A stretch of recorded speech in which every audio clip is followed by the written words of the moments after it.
In this video, we will learn the meaning of word boo. We will also learn its etymology, usage, and mnemonic. First, see its meaning. It means dislike of crowd to speaker, show displayer as after performance or speech, a cry or noise made to express displeasure or contempt.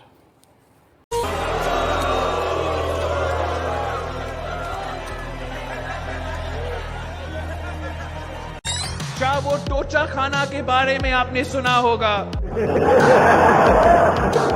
In other words, it's exclamation to show displeasure or contempt to a speaker who is speaking to public.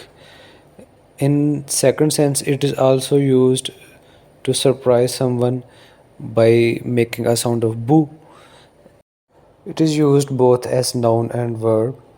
For example, the audience backstage started booing when they didn't like the performance. Her singing was so bad that she was booed off the stage by the audience. She jumped out of the cupboard and shouted, "Boo!" That means she surprised others that she was hiding herself and she suddenly came out. Let's have a look on its origin and etymology. Early 15c, Bo, a combination of consonant and vowel is specially fitted to produce a loud and startling sound.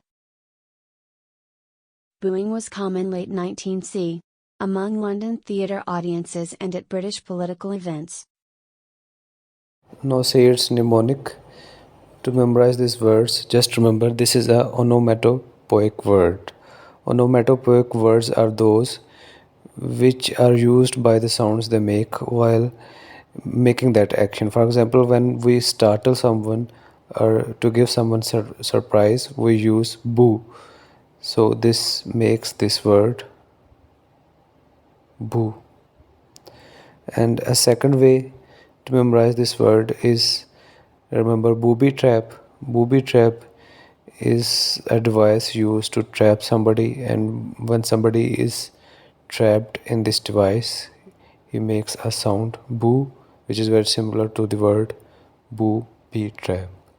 Thank you very much.